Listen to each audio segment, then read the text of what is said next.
Hello guys, welcome back to our channel. எல்லாரும் எப்படி இருக்கீங்க? எல்லாரும் ரொம்ப சூப்பராக இருப்பீங்கன்னு நினைக்கிறேன். மீண்டும் ஒரு புதிய காணொலியில் உங்களை சந்திக்கிறதுல ரொம்ப மகிழ்ச்சி. இன்றைய காணொலியில் நாம் என்ன பார்க்க போகிறோம் அப்படின்னு சொல்லி பார்த்தீங்கன்னா, நான் முன்தினம் போட்டிருந்த அந்த காணொலியில் பார்த்தீங்கன்னா, தற்பொழுது நோன்பு அப்படிங்கிறத மென்ஷன் பண்ணியிருப்பேன். முஸ்லிம்கள் எல்லாரும் ஒரு வருஷத்தில் ஒரு குறிப்பிட்ட மாதத்தில் நோன்பு நோக்க வேண்டியது முக்கியமான ஒரு கடமை. அந்த நோன்பு காலமாக இருக்கிறதால இன்றைய நாள் என்னுடைய லைஃப் ஸ்டைலில் அடாப்ட் ஆகியிருக்கிற இந்த நோன்புங்கிறது என்ன, நோன்பு திறக்கிறதுண்டா என்ன அப்படிங்கிறது தான் இந்த காணொலியில் கொண்டு வர போகிறேன். நிறைய சகோதரர்களுக்கு ஒரு ஐடியா ஒன்று இல்லாமலுக்கு இருக்கும். நோன்பு பிடிக்கிறது வந்து எப்படி, எதற்காக பிடிக்காங்க, நோன்பு திறக்கிறதுங்கிறது ரொம்ப வித்தியாசமான முறையில் முஸ்லீம்கள் நோன்பு திறப்பாங்க. ஸோ அந்த நோன்பு திறக்கிறது எப்படி நடக்குதுங்கிறது தான் நாம் இன்றைய காணொலியை பார்க்குறோம். ரொம்ப சுவாரஸ்யமாக கொஞ்சம் வித்தியாசமான முறையில் இந்த காணொலி இருக்கும். இப்போதான் முதலாவது நம்ம சேனலுக்கு வாரீங்கன்னா மறக்காம போயிட்டு நம்ம சேனலை சப்ஸ்கிரைப் பண்ணிருங்க. அதோடு சேர்த்து பக்கத்தில் இருக்கிற பெல் ஐக்கனே கிளிக் பண்ணுங்க. அது எங்களுக்கு மிகப்பெரிய மோட்டிவேஷனாக அமையும். வாங்க காணொலிக்குள்ள வந்து போகலாம். என்னடா நோன்பு திறப்போம் அப்படின்னு சொல்லிட்டு வாகனத்தில் போயிட்டீங்கன்னு யோசிக்கிறீங்களா? ஆமா, அப்படியே ஒரு சின்ன ஒரு ஐடியா ஒன்று வந்துச்சு. வளமையை போல வீட்டுல இருந்துட்டு நோன்பு திறக்காமலுக்கு இந்த கொஞ்சம் டிஃப்ரெண்டா அப்படியே நம்முடைய ஏரியாவில் இருக்கிற பீச்சுக்கு போயிட்டு ஒரு வித்தியாசமான ஒரு சூழல்ல நோன்பு திறப்போம் அப்படின்ற ஒரு பிளான் தான். அதுக்காக இப்போ போயிட்டு இருக்கேன். ஸோ அப்படியே போற வழியிலே இந்த நோன்பண்டா என்ன, எதுக்காக இந்த நோன்புங்கிறது கடமையாக்கப்பட்டுச்சு முஸ்லிம்களுக்குன்னு சொல்லி பார்த்துருவோம். இந்த நோன்புங்கிற வந்து பேசிக்கலி ஒரு ஏழையான மக்களோட கஷ்டம், அந்த வறுமையில அவங்க பசியால படுற அந்த அவல நிலைகளை உணர்ந்து கொள்றதுக்காக வேண்டிதான் இந்த நோன்புங்கிறது வந்து முஸ்லிம்களே கடமையாக்கப்பட்டிருக்கு. பேசிக்கலி சொல்ல போனா இதுல வந்து பாத்தீங்கன்னா இந்த நோன்புங்கிறது எப்படி நடக்கும், அந்த ப்ரொசஸ் என்ன, அந்த படிமுறைகள் என்னன்னா, நார்மலா காலையில விடிய காலையிலே எழும்பிடும். ஒரு 4 மணியை போல எழும்பினமாக இருந்தால் அப்படியே எழும்பி எல்லாம் முகமெல்லாம் கழுவிட்டு அப்படியே சாப்பாடை வச்சுட்டு சாப்பிட ஆரம்பிப்போம். சாப்பிட்டமா இருந்தால் வயிறு நிறைய அதிகமாக சாப்பிட முடியாது. அந்த நேரத்துல நார்மலா வந்து சாப்பிடுவோம்.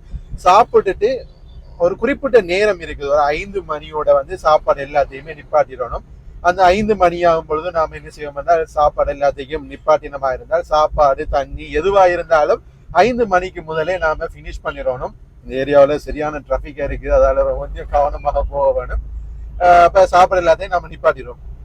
சாப்பாடு எல்லாத்தையும் நிப்பாட்டினோம்னா அன்றைய நாள் காலையில நம்ம நிப்பாட்டின சாப்பாடு அன்றைய பின்னேரம் கிட்டத்தட்ட ஒரு 6:15 போலதான் நாம எகெயின் வந்து சாப்பிட்றதுக்கான வாய்ப்பு கிடைக்கும். அது வரைக்கும் எதுவும் நாம சாப்பிட முடியாது ஆக்சுவலி சொல்ல போனா. ஸோ இதுதான் இந்த நோம்புடைய ப்ரொசஸ். அதற்கிடையில வந்து நிறைய விடயங்கள்லாம் நடக்கும். அது மார்க்க சம்பந்தமான, அதாவது எங்களுடைய மத கடமைகள்லாம் இருக்குது. அது எல்லாமே நோமலான ப்ரொசஸா வந்து நடக்கிறது தான்.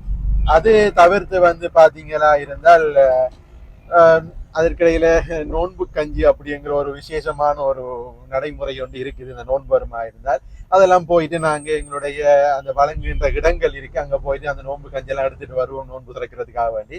அது எல்லாமே இப்போதைக்கு எடுத்தாச்சு. அதை எடுத்துட்டு தான் நாம போயிட்டு இருக்கோம் நோன்பு திறக்கிறதுக்காக வேண்டி. போயிட்டு பார்க்கலாம் நோன்பு திறக்கிறதுக்கான ஆயத்தங்கள் என்னென்ன சாப்பாடுகள் இந்த நோன்பு திறக்கிறதுக்கு பயன்படுத்த போறோம்ங்கிறது எல்லாம் போயிட்டு உங்களுக்கு ஃபுல்லா டீட்டெயிலா வந்து காட்டுறேன். நாம இப்ப பீச்சை நெருங்கிட்டோம், பீச்சை ரீச் பண்ணிட்டோம். இனி அப்படியே போயிட்டு நாம இருக்கிறதுக்கு ஒரு பீஸ்ஃபுல்லான ஒரு ஏரியாவை தேட வேண்டியதுதான். என்னன்னா இன்றைக்கு வெள்ளிக்கிழமைங்கிறதால அதிகமான ஆட்கள் இந்த பீச்சுக்கு வருவாங்க. அதனால நமக்கான ஒரு பெர்ஃபெக்டான பீஸ்ஃபுல்லான இடத்தை நாம தேடி பிடிச்சிட்டமா இருந்தால் போயிட்டு இருக்க வேண்டியதுதான். ஒரு வழியா நாம வர வேண்டிய இடத்துக்கு வந்தாச்சு. கடற்கரையில நமக்கென்று ஒரு தனிமையான ஒரு இடத்தை பிடிச்சாச்சு. ஆட்கள் அதிகமாக இருக்கிற ஏரியாவில் இருந்து நாம ப்ளாக் பண்ணிடலாங்கிறதால கொஞ்சம் தூரம் தள்ளி வந்திருக்கிறேன். இப்போ நேரம் வந்து சரியா பார்த்தீங்கன்னா 5:44 ஆகுது. 6:15க்கு அதான் வாங்கு அப்படின்னு சொல்லுவாங்க. அது சொல்லுன்ற பொழுது தான் நாம நோன்பு திறக்க முடியும். காலையில் 5 மணியில இருந்து இப்போ பார்த்தீங்கன்னா கிட்டத்தட்ட 6:15 வரைக்கும் 12 மணித்தியாலங்களுக்கு மேலால இந்த நோன்புங்கிறது நாம நோட்டு இருக்கணும். இந்த நோன்பு நோட்கிற நேரத்துல நாம எதுவும் சாப்பிட முடியாது. அதே போல பாத்தீங்கன்னா எதுவுமே தண்ணி கூட நாம குடிக்க முடியாது. ஒரு ஏழை சாப்பாடே இல்லாமலுக்கு இருக்கின்ற பொழுது எவ்வளவு கஷ்டங்களை அனுபவிப்பாங்க அப்படிங்கிறத உணர்றதுக்காக வேண்டியான ஒரு பயிற்சியாக இது அமையுங்கிறது தான் பேசிக்கான ஒரு விஷயம். அப்ப நாம பசியோடு இருக்கும் பொழுது ஏழைகளோட பசியை உணர்ந்து அவங்களுக்கான உணவுகள், அவங்களுக்கு தேவையான விஷயங்களை நாம பூர்த்தி செய்யணும் அப்படிங்கிற எண்ணம் எங்களுக்கு வரணுங்கிறத உருவாக்குறதுக்காக வேண்டிதான் இந்த நோன்புங்கிறது கடமையாக்கப்பட்டிருக்கு. இப்ப நாம நோன்பு துறக்கிறதுக்காக வேண்டி ரெடி ஆயிட்டோம். என்னென்ன சாப்பாடு அதிகமாக இந்த கிழக்கு மாகாணத்தில் இருக்கிற முஸ்லிம்கள் வந்து இலங்கையில எப்படியான சாப்பாடு சாப்பிடுவாங்கங்கிறத நாம இப்ப பார்க்க போறோம். ஸோ வாங்க இந்த நோன்பு திறக்கிறதுக்கு நாம என்னென்ன சாப்பாடு இப்ப இந்த இடத்துக்கு கொண்டு வந்திருக்கோம்ங்கிறத பார்த்துடுவோம். இதுதான் நாம நோன்பு திறக்கிறதுக்காக கொண்டு வந்திருக்கிற சாப்பாட்டு செட்டப். இதில் பார்த்தீங்கன்னா ரொம்பவுமே முக்கியமானது தான் இந்த நோன்பு கஞ்சி அப்படின்னு சொல்லுவாங்க. நான் உங்களுக்கு நியர் பக்கத்தில் கொண்டு வந்து காட்டுறேன் பாருங்க. இதைத்தான் நோன்பு கஞ்சி அப்படின்னு சொல்லுவாங்க. இது இலங்கையில மட்டும் இல்லை, உலகளாவிய ரீதியில ரொம்பவும் ஃபேமஸான ஒரு சாமான் தான் இந்த நோன்பு கஞ்சிங்கிறது. அந்த நோன்பு கஞ்சோட ஒரு கூலான ஒரு ட்ரிங்க், ஒரு குடிக்கிறதுக்கான ஒரு ட்ரிங்க் கொண்டு வந்திருக்கோம். அதோடு சேர்த்து பார்த்தீங்கன்னா சோட்டிஸ் சிலது கொண்டு வந்திருக்கோம். ஒரு 4 வெரைட்டியான சோட்டிஸ், அதே போல் ஒரு ஃப்ரூட் சலட். இது வந்து பேரிச்சம்பழம் அப்படின்னு சொல்லுவாங்க. இந்த பேரிச்சம்பழம் நோன்பு திறக்கிறதுல ஒரு ரொம்ப முக்கியமான ஒரு பங்கு வகிக்கும். அதே போல் பார்த்தீங்கன்னா இந்த இடத்துல நம்ம குடிக்கிறதுக்கான தண்ணி கொண்டு வந்திருக்கோம். இவ்வளவுதான் நாம் நோன்பு திறக்கிறதுக்காக வேண்டி கொண்டு வந்திருக்கின்ற உணவுகள்.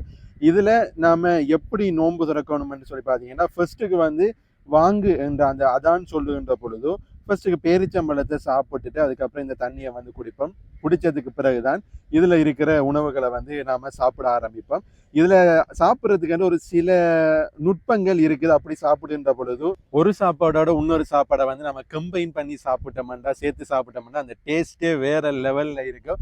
அது எப்படி சாப்பிட்றது என்று சொல்லி நான் நோன்பு திறக்கின்ற பொழுது எப்படி திறக்கிறோம், என்னென்ன சாப்பாடு எப்படி இப்படி சாப்பிட்றோம் அப்படிங்கிறத உங்களுக்கு கேப்சர் பண்ணி காட்டுறேன். இன்னும் பார்த்தீங்கன்னா நம்ம நோன்பு திறக்கிறதுக்கு சரியாக 25 நிமிடங்கள் இருக்குது. சூரியன் மறைஞ்சிட்டு இருக்குது. அந்த நோன்பு திறக்கிற நேரத்தில் எந்த அளவுக்கு நமக்கு அந்த சரியான வியூ வரும்னு தெரியல.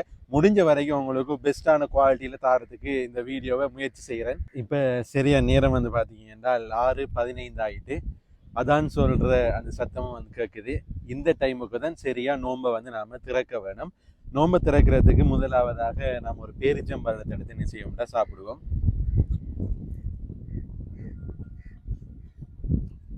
இது ரொம்பவுமே கம்பல்சரி. முதலாவதாக பேரிச்சம்பழத்தை நாம் என்ன செய்யணும்னா சாப்பிடணும்.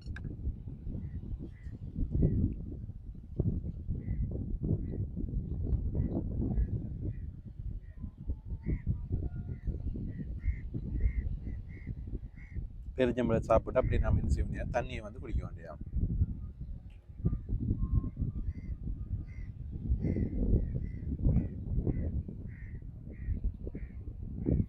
இதோட நம்மளுடைய இந்த ஃபாஸ்டிங் நோம்புங்கிறது முடிவடையுது.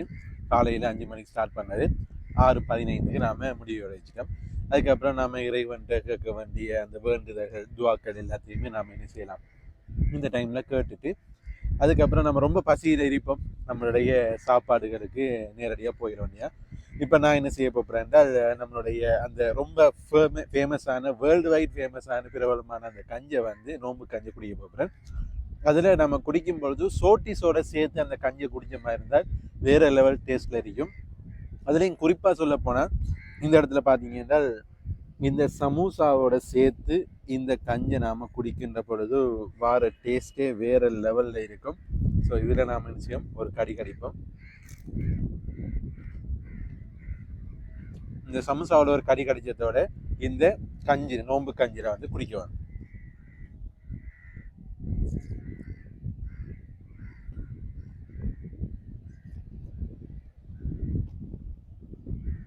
இது ரெண்டையும் சேர்த்து சாப்பிட்ற டேஸ்ட்டே வேறு லெவலில் இருக்கும்.